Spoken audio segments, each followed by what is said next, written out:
आज हम 10वीं कक्षा के लिए विषय संस्कृत का सेट बी जो मार्च 2025 के लिए इम्पोर्टेंट है को हल करेंगे।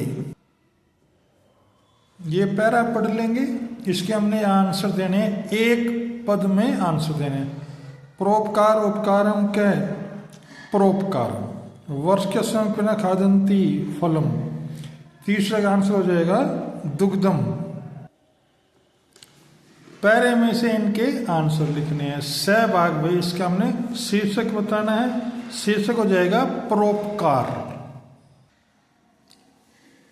पहले पार्ट का हो जाएगा गै भाग, दूसरे का हो जाएगा ख भाग और तीसरे का हो जाएगा ख भाग और चौथे का हो जाएगा घ भाग। सर्वत्र इसमें खाली स्थान भरने हैं, इन अक्षरों को देखना है। पहले खाली स्थान में आ जाएगा नमस्ते, दूसरे में आ जाएगा वार्षिक, तो तीसरा में आ जाएगा छात्रा और चौथा में आ जाएगा अध्यक्ष। ये चित्र देखना है, फिर हमने खाली स्थान भरने हैं। पहले खाली स्थान में आ जाएगा ऋतु, दूसरे में आ जाएगा मेघाचर, तीसरे में आ जाएगा आपत्रम, चौथे में आ जाएगा करंग दोनों कहा। इसमें भाई सप्रसंग व्याख्या करनी है, इन दोनों में से एक की करनी है। चौथे में भी सप्रसंग सरलार्थ लिखना है।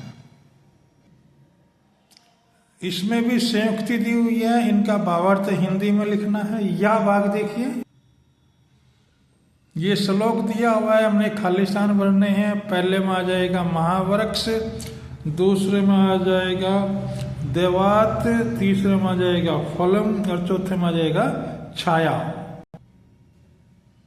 इस पैरे को पढ़ के भाई इसके संस्कृत में इनके आंसर देने हैं। 4 क्वेश्चन हैं, इसमें भी भाई संस्कृत का ये पढ़ना है और फिर इसके आंसर देने हैं। 8वें में देखिए, पहले भाग में आ जाएगा कीटसमी आ जाएगा, दूसरे में कश्यम आ जाएगा, तीसरे में केसाम आ जाएगा, चौथे में कुत्र आ जाएगा। शेष मसी भाग पुस्तिका का एक श्लोक संस्कृत भाषा में लिखना है।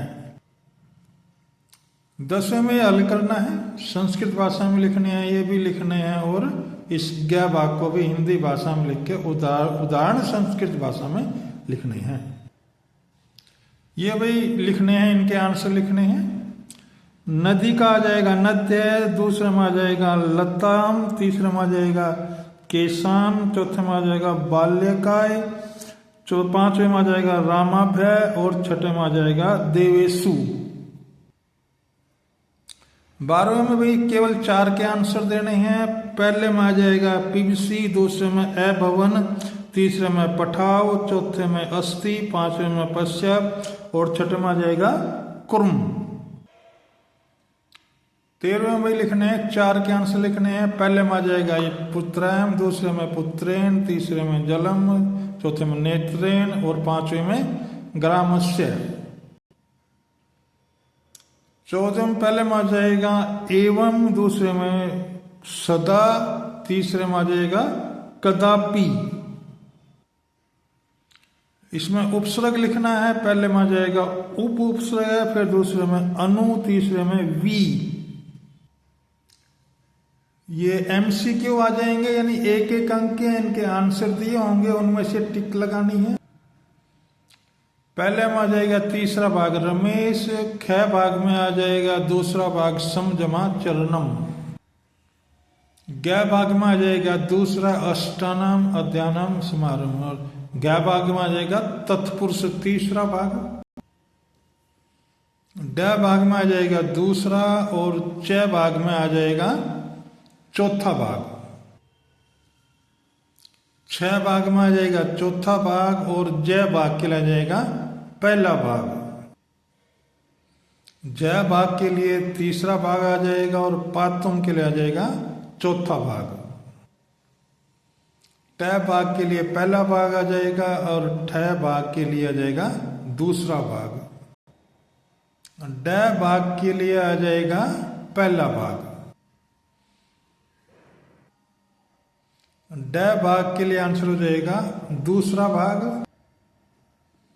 अण भाग के लिए आ जाएगा पहला भाग 60 यानी 6।